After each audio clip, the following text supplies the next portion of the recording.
It's November. I don't understand how we can be having another Apple event. Oh, we're live? Hello, welcome back to ATTV, where today we are looking at the projection of upcoming Apple events. Now, it's very clear over on this coast that we have all of these called. We do have iPhone 12, we do have Apple Watch, and of course HomePod Mini, but over here, it's too close to call if there's going to be any Apple events. We do have about 2 months left in 2020, so there is a lot of time in this area for new things to be coming out. As we see today, Apple did just have a One More Thing event, but is this actually the only one more thing? Or will there be more? Check back in tonight at 11 for more info. When life gives you green screens, you make bad election jokes. Hi y'all, it's Annelies, and you know what I'm gonna say. Today was Apple Christmas, except this time your parents ordered you something super late and it got in the mail late, but they put it in a really big box and then they gave it to you and you open it up and you're like, oh, this is really cool, but like, I don't know how this affects me right now. And you kind of like looked at your brother and you were like, and then he was like, and you're like, oh my gosh, thanks so much, this is really cool, but why'd you put it in such a big box? Like, that's what I felt like today was, because today was Apple's One More Thing event, and all the rumors were like, it's going to be AirTags, it's going to be new Macs with the Apple Silicon chip, and guess what? Only one of those things was correct. It was the new Macs. The AirTags, I think, are a pipe dream that somebody came up with, and now everybody's holding onto it so tight. I don't know what the deal is, but today Apple released or announced their new Macs with the Apple processing chip. It's no longer Intel Core, it is the Apple Silicon. It's their system in a chips, and we have new Macs coming out with that. It's Apple processing power and super exciting stuff for like the developments of the future of computers, but I have some feelings. So if you want to know what those feelings are and you want to hear about what was announced today, stay tuned and let's get into it. First, I just want to say up top, I'm so glad to see Craig Federighi back. I'm so glad you are doing good, my friend. Craig Federighi is the Senior Vice President of Software Engineering. I was correct. And so he only shows up when we're talking about software stuff. So he's really prominent at WWDC because it's all really software related things. But today they were talking about some software stuff because with the new Macs that are coming out, a big part of this new chip and how it works is with Big Sur, which we've been waiting for, or at least your girl has for so long. We thought we were gonna get it at the normal time, a new software update. And this is like one of the biggest software updates that we're gonna be getting on a Mac because it's changing the whole design of it. We're going from Mac OS 10 point whatever to Mac OS 11, so big moves here. And I just really like software, as I've said a million times before, because it's like giving you a new device when you don't have to buy a new one. So anyway, Craig was talking a little bit about Big Sur, and he said some exciting stuff about macOS Big Sur. First of all, when is it coming out? That is going to be November 12th, so it is Thursday of this week. I'm stoked. Everybody, please back up your devices, because this is going to be a big transition, so I am not going to be surprised if there are a lot of hiccups that people have with their devices. So some stuff that's exciting to me when it comes to Mac OS Big Sur is we've got 3 components. So we've got one, which I can't remember what they called it, but it looked like a yin and yang symbol, and it was this symbolizing Intel processing and Apple processing. And then we got Rosetta, and then Universal Apps. Hello, editing Annelies, for a little note. It's not called Universal Apps. They actually don't have a name for this feature I'm about to talk about. The first thing was called Universal Apps between the Intel Core and the Apple Silicon. The thing that I thought was called Universal Apps was apps being able to be across iOS and macOS. They just don't have a name for it. So what all of this means is that it's going to not only be an easy transition for developers from going from an Intel Core-based system to an Apple-based system, but it's also going to be easier for us as users. So one thing that's really cool is feature with no name. So what this means is that you can get apps that are on your phone or on your iPad downloaded onto your Mac. So not just in the way that you can get Lightroom Mobile and then you have a Lightroom version on your Mac, but the thing that I think they understood who their audience was, because it was in the keynote like 3 times, games like Among Us coming to the Mac. I'm very excited about this. I've been playing it a lot with friends recently, and it is kind of difficult to do on the iPad. So being able to download the Among Us app onto my Mac and play it on the Mac, that's something to look forward to, because I know that there's a lot of apps that people have on their mobile devices that they wish had a app for the computer. So to know that that's a possibility is something I'm personally stoked for. But they really know what's gonna get headlines, because I feel like overall this event was the event that wasn't for the masses. Like, people who aren't Apple fanboys like myself watch the iPhone event and watch the other events that maybe have a little bit of a fancier, more exciting, I don't know, aura, name to it, whatever it may be. People know the iPhone event's coming, so they're gonna watch it even though they don't care about all the tech stuff. They just wanna know what the new iPhone is. But this event might not be as appealing to the average user, but by having Among Us worked in there, they know it's gonna get like Twitter headlines, and then people are gonna get excited about it. And then most importantly, download the new operating system when it comes out. But please back up your computer before you download any new operating systems, especially macOS Big Sur, because it's a big change. Okay, so now moving on to essentially the big dog of this event,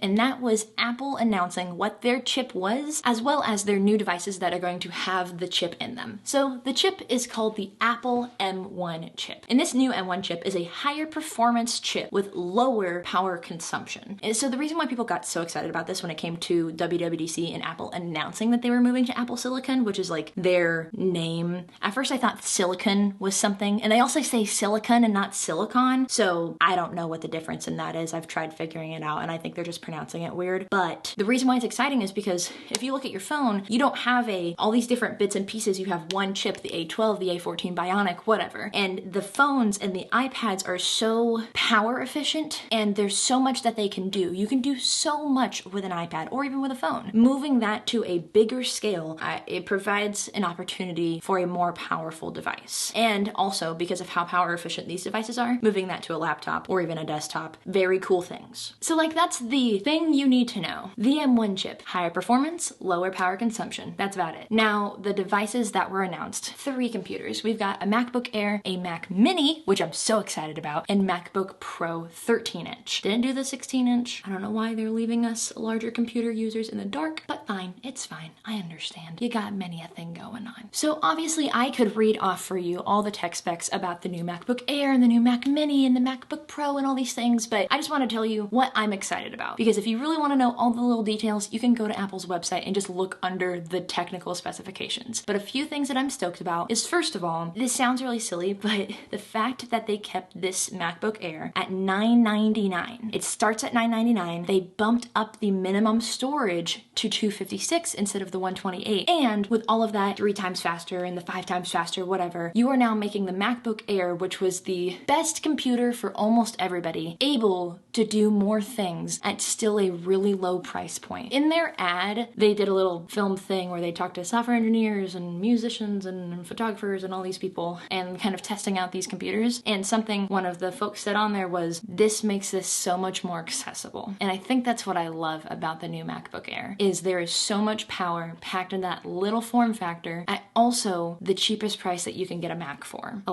Mac laptop. So that's what I'm excited about. Another thing that's really cool is it's got the biggest battery MacBook Air's ever had, up to 18 hours of video playback time, which is super cool. And the last thing that I think is cool with both of these laptops is they've updated the software. Because of the M1 chip, it's gonna have a better camera. They were definitely kind of like dancing around the idea of, we know we're gonna be in quarantine for just a little bit longer, so we want to make the camera look nicer because we know you're gonna be doing those Zoom calls, and even though we want it to be FaceTime, we know you're gonna be doing video calls. So they made the cameras better, but because of the processor, it's like better colors and sharper images, but they didn't say they updated the camera. I don't know, as long as y'all can make this stinking iSight camera look better, because this is trash. You guys have amazing cameras in here, and you're telling me you can't spare half of that on my laptop? One of my biggest gripes with Apple is that they do not put energy into that camera, and I use it all the time. Please, Apple, make it better. I mean, you're working on it,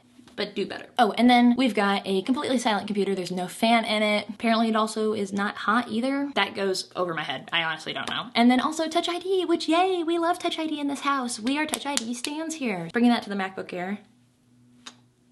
Now, when they pulled this little square on screen, I lost it, because will I ever own a Mac Mini? I do not think so. However, the Mac Mini is a fantastic computer because it brings the ability to have a Mac desktop to somebody at the cheapest possible price. This Mac Mini is gonna start at $699, and there's so many more upgrade options. You got the good cooling system, so there is a fan in there, but it's different, I don't know, and more ports on the back. There's an HDMI port now. It's what I love about the Mac Mini is you can connect any display to it, and now you have a Mac in your home. I've heard of people connecting it to their TVs, having it in their entertainment systems, connecting it to old monitors. It's so nice because it's a desktop computer in such a small form factor, so if you need to move with it, like in some weird world of if you couldn't have a laptop but you needed a mobile desktop computer, like that would do the job. And I think once again, it all really comes from a place of like accessibility. It is a cheaper computer. You can get a cheap, shitty display if you really needed a computer and it would work. It might not look the prettiest, but it would do the job. And then lastly, of course,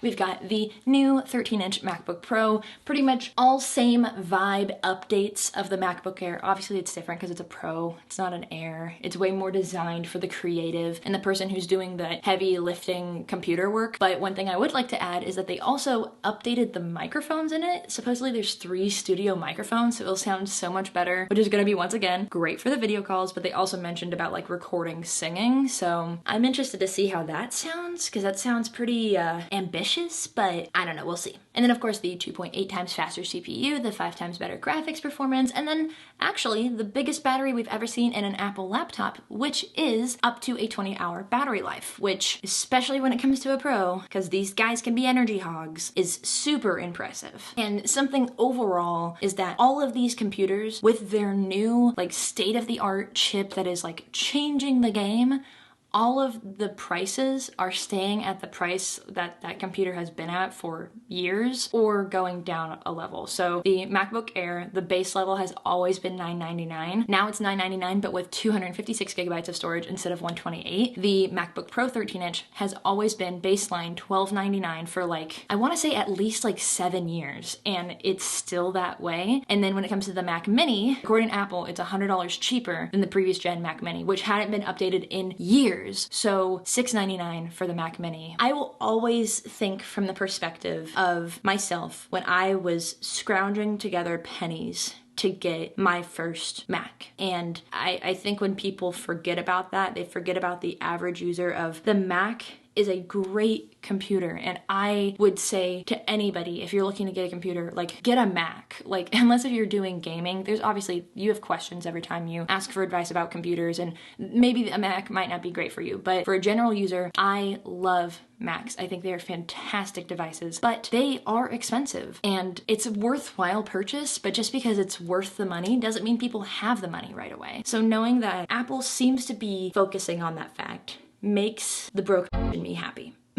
Now, in my Apple Christmas analogy, I said that this was a really big box with a small gift in it. They said, here's the chip, Mac OS Big Sur's coming out on Thursday, here's the computers, bye! Also, the PC guy. I was really expecting Justin Long to show up, that he was a Mac and a PC. That was a very nice treat, because I also almost clicked out and then all of a sudden PC guy showed up. So that was a fun nostalgia nod. So it is Tuesday, November 10th, 2020, as of filming this, the day of the event, and all of these Macs are available to order today, which is also very exciting if you were somebody who was in the market for a new Mac, because they'll be available next week. So that's pretty cool. Starting on Thursday, Mac OS Big Sur will be available for download. Please back up your devices. Please, please, please. And then that was it. That was the end of the list for my notes, and I don't know why I acted like there was a third thing. But something else I did want to talk about is that when I was kind of like doing my searching on the website, something I found interesting is that there is no more option to choose a processing power because it's one chip. And now the M1 chip is ARM Technologies architecture. It's an ARM architecture, which stands for Advanced RISC Machine. So I found that to be an interesting revelation, because that means you can no longer choose to have more cores or a higher processing power. When the MacBook Pro or like an iMac Pro or a Mac Pro get Apple Silicon, is it gonna be M1 and M2? Because supposedly this is an 8-core chip, and I don't, just as somebody who, I've got the MacBook Pro and I looked at all the different cores and the processing powers I can get, and I upgraded it all to the top because I wanted to make sure it would be working well for everything I needed it to do. But now to know that if you got a MacBook Pro 13-inch, there's only one version for you to get. You can obviously upgrade the RAM, but that you don't need to worry about the processor. It all just kind of goes over my head just a little bit. Like I think I'm getting it, and then I'm like, oh yeah, got it, and then it just skims right by the top of my head, and I just go, oh, I get so much of it, and there are just pieces that are missing, and I can't articulate well enough to look up what I don't get. That's the thing, that this event focused primarily on all those little tech things that I watch and I'm really interested in, but I just can't like connect the dots. I feel like this event was a lot of tech mumbo jumbo without a lot of mass appeal excitement. And I feel like they tried to worm that in to be like, hey, look, it's really good for photographers, and look, you can do Among Us. But a lot of it was things that were just a lot. So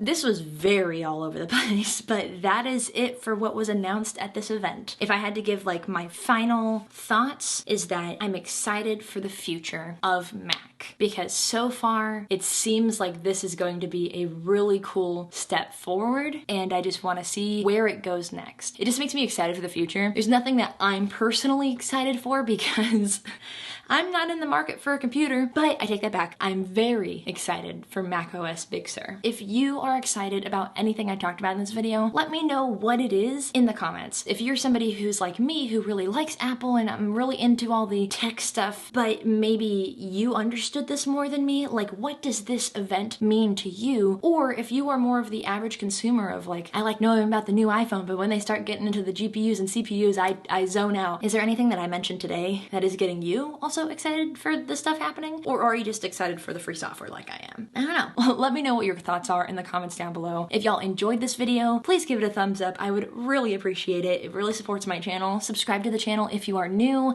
I make tech videos and general me nonsense related videos. So if you're interested in either of that, hit that subscribe button. And then of course, if you want to help support the channel anyway, I do have a Patreon. You can check that out. I'm looking at revamping it in the next year. So if there's any feedback you'd like to see on the Patreon, things that would make it more worth it for you, hit me up, let me know in a comment, or message me, email me. Otherwise, that is it for me. Thank y'all so much for watching. Thanks for hanging out with me and like letting me geek out to you over an event I wasn't expecting. And it's fun. In quarantine times, it's nice to have a change of pace. You don't get an Apple event every day, but by the looks of it, we might be getting one at least every month. I don't think Apple has the budget to keep up with this, but I mean, it's Apple we're talking about. That was dumb. Okay, thanks so much for watching. Stay beautiful, have a marvelous day, and I'll see y'all in the next one.